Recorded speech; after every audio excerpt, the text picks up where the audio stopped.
7 దశల్లో సార్వత్రిక ఎన్నికల పోలింగ్ జరగనుంది. మొత్తం 7 దశల్లో అంటే గతంలో కూడా 2019లో కూడా 7 దశల్లో ఎన్నికలు జరిగాయి. వాటితో పాటు ఇప్పుడు ఏపీ, సిక్కిం, ఒడిశా, అరుణాచల్ ప్రదేశ్ అసెంబ్లీలకు కూడా ఎన్నికలు జరగబోతున్నాయి. ఇందులో ప్రత్యేకించి ఏపీకి సంబంధించి మే 13న పోలింగ్ జరుగుతుంది. జూన్ 4న ఫలితాలు వెలువడతాయి. మొత్తం 7 దశల్లో ఎన్నికలు జరుగుతాయి. ఏప్రిల్ 19 నుంచి జూన్ 1 వరకు ఎలక్షన్స్ నిర్వహించనున్నారు.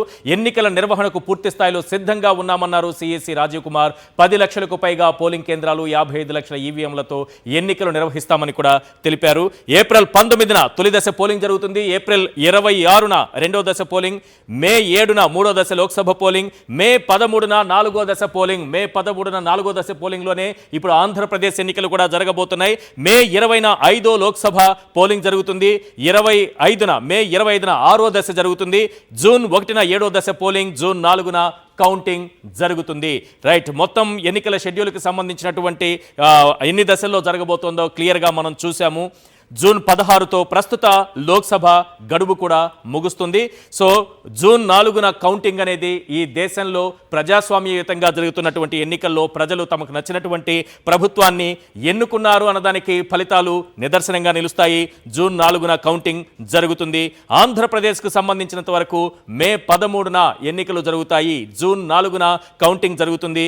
మే 13న ఏపీ, తెలంగాణ రెండింటికి సంబంధించినటువంటి ఎన్నికలు జరుగుతాయి. ఏపీలో అసెంబ్లీ అలాగే లోక్సభ ఎన్నికలైతే తెలంగాణలో లోక్సభకు మాత్రమే ఎన్నికలు జరుగుతాయి.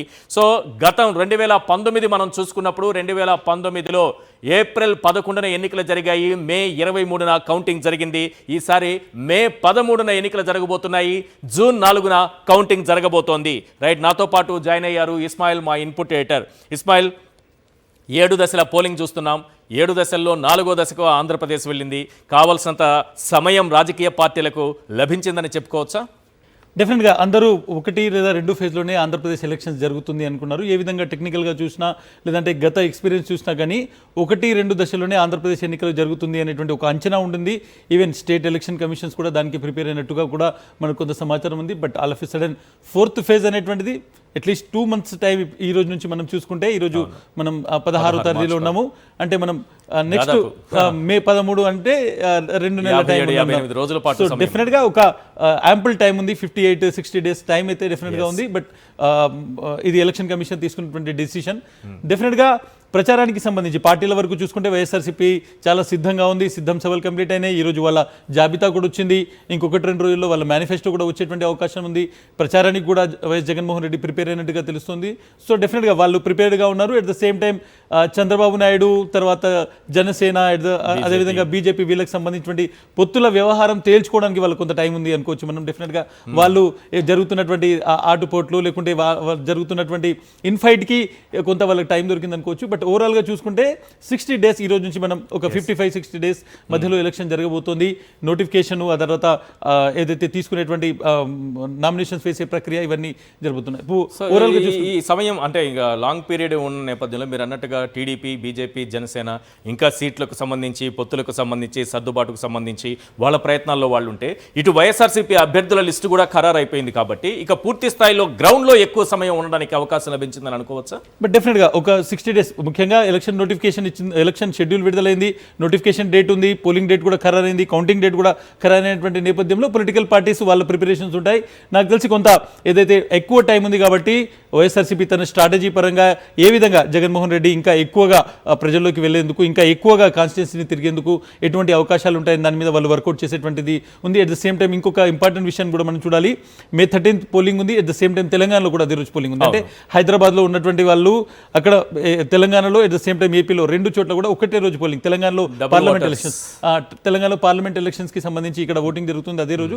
కాబట్టి 2 తెలుగు రాష్ట్రాల్లో ఒకే రోజు పోలింగ్ జరగబోతోంది. అది కొంత డబుల్ ఓటర్స్ కి షాక్ అనుకోవచ్చు. ఏదో ఒక దగ్గర వాళ్ళు నిర్ణయించుకోవాల్సి ఉంటుంది ఎక్కడ ఓటు వేయాలనేటువంటి దాని మీద ఒక క్లారిటీ అయితే ఇప్పటికి వచ్చింది. 2 తెలుగు రాష్ట్రాలకు ఒకేసారి ఎన్నికలు అనేది నిర్వహణకు సంబంధించి ఎలా ఉంటుంది అనుకుంటున్నారు? బట్ డెఫినెట్గా సాధారణంగా ఏమవుతుందంటే ఎప్పుడు కూడా సిఆర్పిఎఫ్కి సంబంధించినటువంటి డిప్లాయ్మెంట్ ఏదైతే ఉందో దాని డిప్లాయ్మెంట్, ఆ తర్వాత ఫోకస్డ్గా ఎక్కడ మనం పెట్టాలి అనేటువంటిది.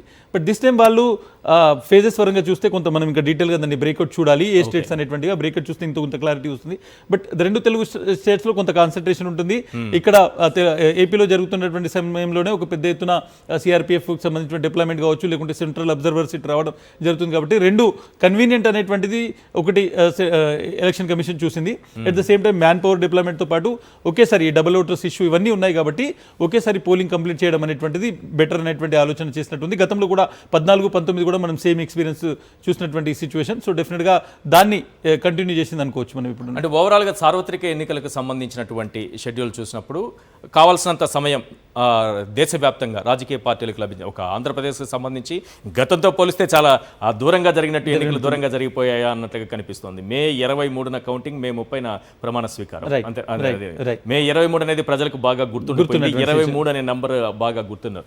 ఓవరాల్ గా దేశవ్యాప్తంగా 7 దశల్లో పోలింగ్ అనేది ఎలా అనిపిస్తోంది ఈ షెడ్యూల్ చూసినప్పుడు? రైట్, ఒక 15 రోజులు కదిలింది అనుకుంటున్నాం మనం. ఎందుకంటే మే 23 రిజల్ట్ అనుకుంది, ఇప్పుడు జూన్ 4 పోయింది కాబట్టి ఒక 10 రోజులు మనం దీన్ని పొడిగింపు జరిగింది. At the same time Andhra Pradesh సంబంధించి ఫస్ట్ ఫేజ్ నుంచి అది 4th ఫేజ్ కు మారింది కాబట్టి డెఫినెట్ గా ఒక నెల రోజులు ఎక్స్పెక్ట్ చేసిన దానికంటే అంటే గతంలో జరిగినటువంటి దానికి ఎక్కువ టైం జరుగుతుంది అనేది అర్థమవుతుంది. ఈశ్వర్.